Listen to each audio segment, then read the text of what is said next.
My mom said, "We are busy with Margaret." I replied, "Your funding ends now." Then I cut off their mortgage payments, axed the car loan, closed every credit card and blocked their numbers because they still don't know my son's family tree assignment erased them. I stood in the corridor of the house, where I grew up my eyes, scanning the framed pictures covering the wall my sister's graduation. Her wedding day, the birth of her first child, in every photograph my parents beamed with pride. Any trace of my own accomplishments was noticeably absent. A familiar tightness formed in my stomach after 35 years. You'd think I wouldn't feel it anymore. From the kitchen, my mother's voice drifted toward me. "Karen, is that you? Come give me a hand with these dishes." I paused. I hadn't come here to do dishes. I had come to establish boundaries. Stepping into the kitchen, I found my mother hurriedly arranging a platter of appetizers. Margaret's celebration, of course. My sister had just been promoted to department manager at a local bank, a position she secured through my father's connections. "Can you finish these while I go get ready?" She didn't wait for my reply, already wiping her hands on a towel. "Your father picked up the wrong crackers. Margaret prefers sesame, not plain." I simply nodded and took her spot at the counter. Same story, different occasion. My phone buzzed. A message from Sharon, my former sister-in-law. "Did you tell them yet?" I hadn't. "How do you break the news to your parents that you're cutting them off financially after years of supporting them? How do you explain that their only grandson recently completed a family tree assignment and didn't include them?" The front door slammed shut. Heavy footsteps approached. "Karen," my father acknowledged, barely glancing my way. "Where's your mother?" "Margaret will be here in an hour." My chest tightened. "She's getting ready." He nodded once, before disappearing into the living room without another word. I quietly arranged the crackers, recalling the countless times I had stood in this very kitchen, yearning for approval that never came. My full scholarship to UCLA, my promotion to senior analyst, the birth of my son Mark. Nothing had ever been enough to shift their attention from Margaret. She had always been their mere child, the one they had after years of devastating miscarriages, the daughter they had long given up hope on. I was just the trial run, the practice attempt. I had spent my entire life trying to earn what she had effortlessly received: their admiration, their attention, their pride.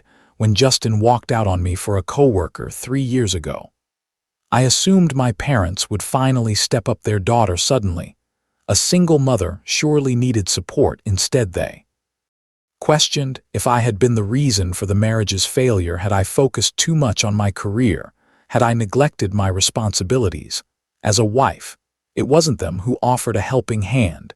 It was Justin's parents, Sharon and Brian, no longer my in-laws, but still my real family, stepped in. They picked Mark up from school, kept him on weekends when my job required me to travel, showered him with love and attention. Meanwhile, my own parents had been too preoccupied. Until 6 months ago, the sudden shift caught me off guard. Suddenly, they called every week to ask about Mark, invited us over for Sunday dinners, offered to babysit. I wanted to believe it meant something. Maybe they had finally realized what they had missed all these years. Maybe they had finally decided to be present as grandparents. Then Margaret's promotion happened, and suddenly everything became clear. They hadn't changed, they just needed money. My mother returned to the kitchen, now wearing a new blouse, one that I had paid for. "Did you finish the appetizers? Margaret will be here any minute." I inclined my head and slid the tray in her direction. "We need to discuss something." Her face shifted instantly, enthusiasm fading into apprehension. "About what? Can this wait until after the event?" "It could, but it wouldn't. I'm stopping all financial contributions." I stated, my voice steadier than I expected. Her face lost all color. "What financial contributions?" As if she had no idea, as if I hadn't been covering their vehicle loan for half a decade, as if I hadn't taken care of the cost of the roof replacement last summer, the property levies, the vacation to Hawaii, every single one of them. My hands trembled slightly, but I pressed them firmly against the counter. "The car loan, the credit accounts, the home insurance, everything." She gawked at me, her mouth opening and closing. Searching for words, why would you do this after all we've done for you? A sharp, humorless chuckle escaped before I could hold it back. Oh. And what exactly have you done for me? We raised you, we made sure you had food to eat, the bare minimum. She was attempting to take credit for fulfilling basic parental duties. When Justin left, who actually supported me when Mark was sick and needed to get to his follow-up appointments, who stepped in when I was promoted, who even acknowledged it, not them, never them. My father stepped into the doorway, his brow furrowing. What's going on here? My mother turned toward him, her voice rising in indignation. Karen says she's cutting us off financially after everything we've done for her. His face darkened. Is this about that situation? We already explained it's about everything. The words poured out, years, disappointment, neglect, and realization bursting free. It's about Mark calling Sharon Grandma because she actually treats him like one. It's about you two skipping his birthday to go on Margaret's vacation home trip. It's about me needing emergency surgery and you refusing to pick up your own grandson because Margaret had a dinner 3 weeks ago, appendicitis. I had been rushed to the emergency room, barely conscious from the pain. My only coherent thought was Mark alone at after-school care, waiting for someone to pick him up. My parents had been my first call. Of course, they had. We're at Margaret's promotion dinner. My mother had said, annoyance dripping from her tone. Can't his father get him? Justin was in Seattle with his new wife. I had barely managed to explain through the haze of pain. Well, we can't leave now. Margaret would be devastated. Then the final blow, he's just so much work. Sometimes a burden. My child, their grandson, an inconvenience. Sharon, however, had answered immediately. She had dropped everything. She not only picked up Mark, but stayed by my side in the hospital overnight, rearranging waiting room chairs to form a makeshift bed where he could sleep. That was the moment I understood the distinction between obligation and love, between blood and true family. My father's voice yanked me back to the present. You're overreacting. We couldn't leave Margaret's dinner. You know how much it meant to her. More important than their grandson left alone, and frightened. More important than their daughter rushed into surgery. I'm done, I said, my voice quiet but unwilling. No more financial support, no more pretending. You don't get to use me when it benefits you, and discard me when it doesn't. My mother's face crumpled, not with remorse, but with calculation. The car payment is due in a few days, and your father's medication. Margaret's new salary could cover it, or they could finally dip into the retirement savings they had been hoarding while I had been financing their lifestyle. Not my responsibility anymore. The front door swung open, and Margaret's cheerful voice rang out, Mom, Dad, I brought champagne. That was my quet to leave. I grabbed my purse off the counter. Karen, wait. My mother's voice rose in desperation. You can't do this to us, but I could. And I walked past Margaret in the hallway, catching the flicker of confusion on her face. Karen, I didn't know you were coming to my celebration. I wasn't. I had only come to withdraw my final emotional investment, the last traces of care for people who had never truly seen me. Congratulations on the promotion, I said, sincerity in my tone. Margaret's achievements had never been the issue. The true problem had always been our parents' inability to acknowledge both of their daughters. A flicker of uncertainty crossed her expression. Appreciate it. Are you heading out already? I gave a brief nod, unwilling to rely on my voice any further. Let them provide explanations. Let them face the aftermath of their own choices. The journey home felt surreal, like drifting through a haze. Tears welled up. But they weren't from sorrow. They were from relief. The weight I had carried for years, constantly striving to obtain love that should have been unconditional, had finally been lifted. Mark was at Sharon's house. My former mother-in-law had sent over pictures, him covered in baking flour, pure joy reflected in his eyes, happiness in every frame. Love, real and unfiltered. Family isn't about duty. It's not about shared blood. It's about the ones who stay, the ones who make you feel accepted exactly as you are. 3 months slipped by. No phone calls, no manipulative messages, absolute silence. Then on an ordinary Tuesday afternoon, my phone screen lit up with my mother's name. My finger hovered over the Decline button, but curiosity won. I picked up Karen. She addressed me in a stiff tone, each word carefully chosen. We need to talk about this situation, the situation meaning they financial struggles without my assistance. There's nothing left to discuss. A beat of silence, then her voice laced with resentment. Margaret refuses to help us, says we need to learn how to handle our own expenses. The bitterness in her tone was impossible to miss. The car got taken away yesterday. The mortgage is overdue by 2 months. Not my concern, not anymore. I'm sorry to hear that, I replied. And a small part of me truly was the part conditioned to believe their comfort, their well-being was my responsibility. You can't just leave us like this. We're your parents' biological connection, not emotional support. They had never fulfilled the role of parents in the ways that counted. I have to go. Mark has soccer practice. Karen, don't I? Ended the call, blocked the number across the kitchen. Mark was intently focused on his school project, a family tree. How's it going, kiddo? I asked, leaning in. At the top he had drawn Sharon and Brian, labeled Grandma and Grandpa below them. Mom and Dad were written under my name and Justin's, and at the bottom himself, no. Margaret, no maternal grandparents. Carefully I asked, is this everyone in our family? He nodded with certainty. These are the ones who love us. Simple, profound, true. That night after Mark had drifted to sleep, I sat on the back porch with a glass of wine. A cool breeze brushed against my skin as I contemplated. Inheritance, not wealth, not property. The emotional inheritance passed down through generations. The beliefs instilled in us about love, about worth, about relationships. My parents had inherited their own wounds, their own flawed idea that love was something earned, that children were indebted to their parents rather than cherished by them. But cycles don't have to repeat, patterns can be rewritten. Mark would inherit something different from me.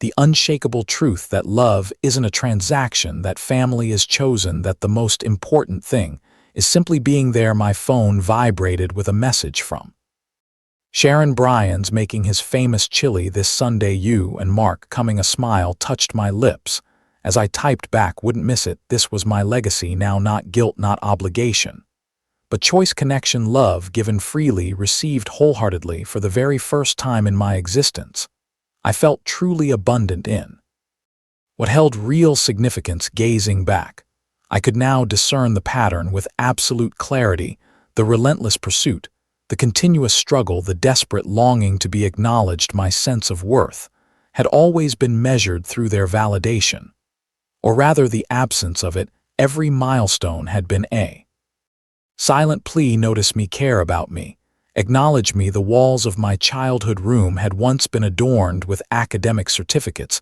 spelling bee awards, and math competition trophies, all accumulating dust, while my parents enthusiastically attended Margaret's soccer matches, her dance performances, and her unremarkable school ceremonies. When I was accepted into UCLA with a full scholarship, my father had merely scowled at the letter of admission. California, that's too far away.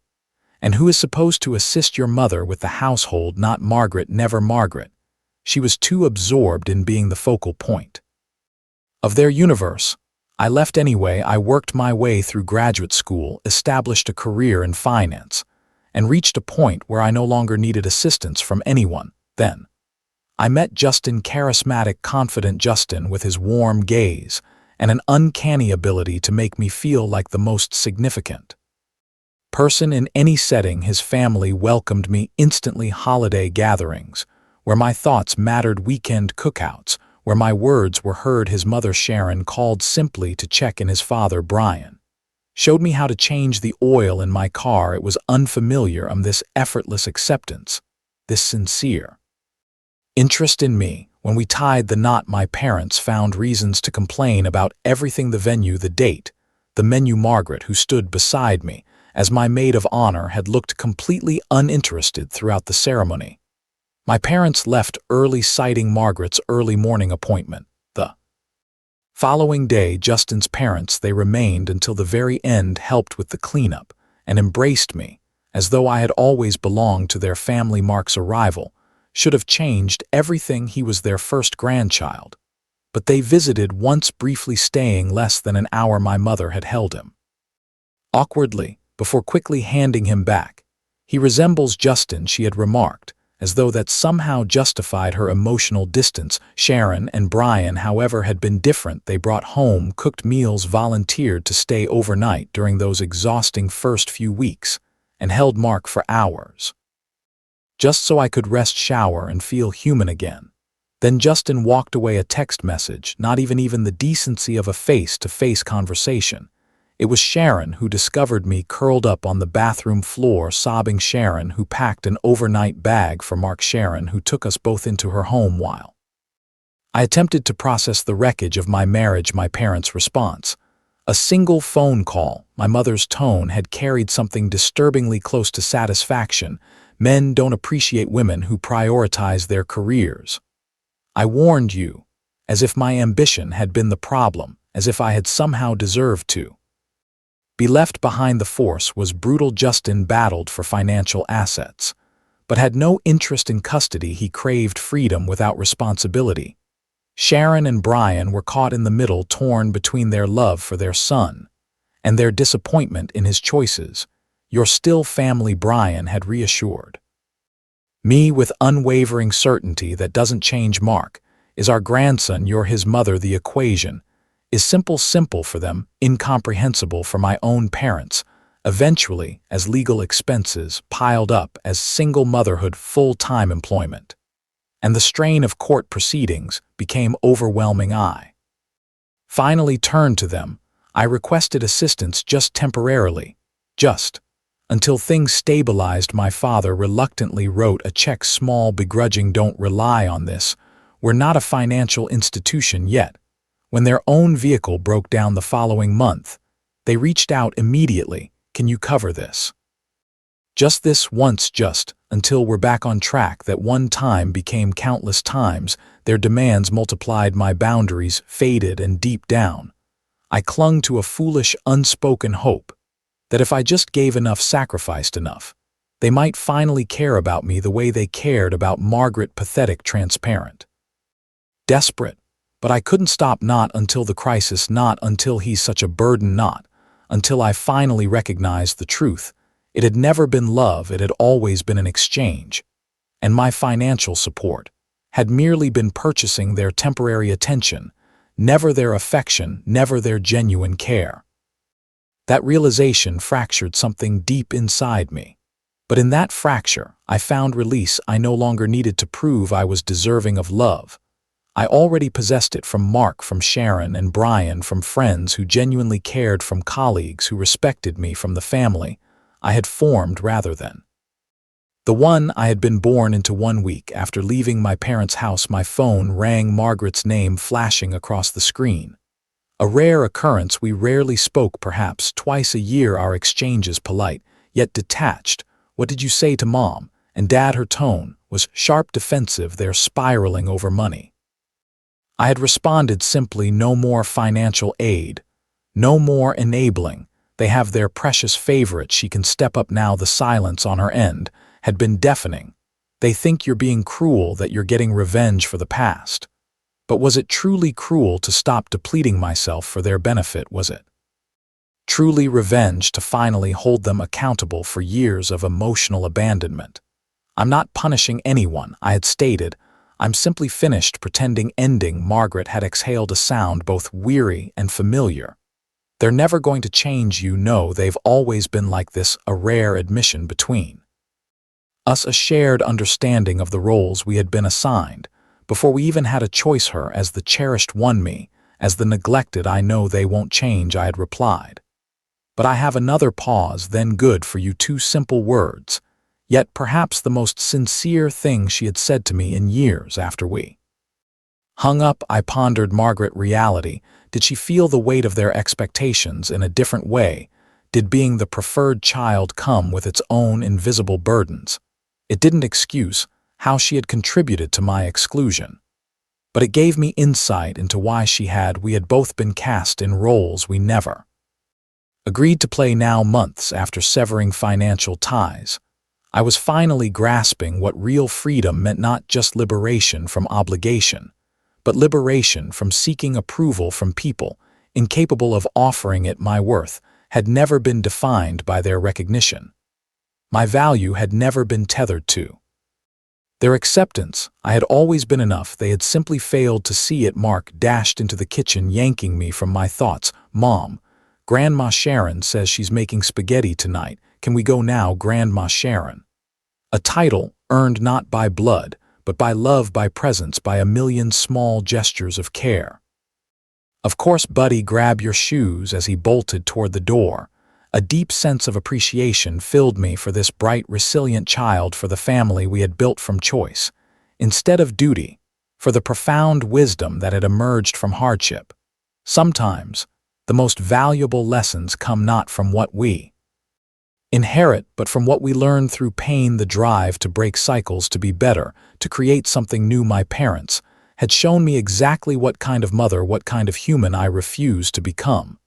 And for that, strangely, I was thankful as I drove toward Sharon and Brian's house, with Mark eagerly chatting beside me. I felt something settle into place. The journey from yearning for approval to finding peace, from searching for validation in others to discovering it within myself, had come full circle. The weight of legacy, the emotional debts, the ingrained patterns, the suffocating expectations I had carried them for too long, but I had finally let them go. And what remained lighter, purer, entirely mine. Family, love, belonging, not transactions, not duties, not desperate attempts to prove I was worthy, but choice, intentional, deliberate, grounded in the quiet certainty that at last I was exactly where I was meant to be.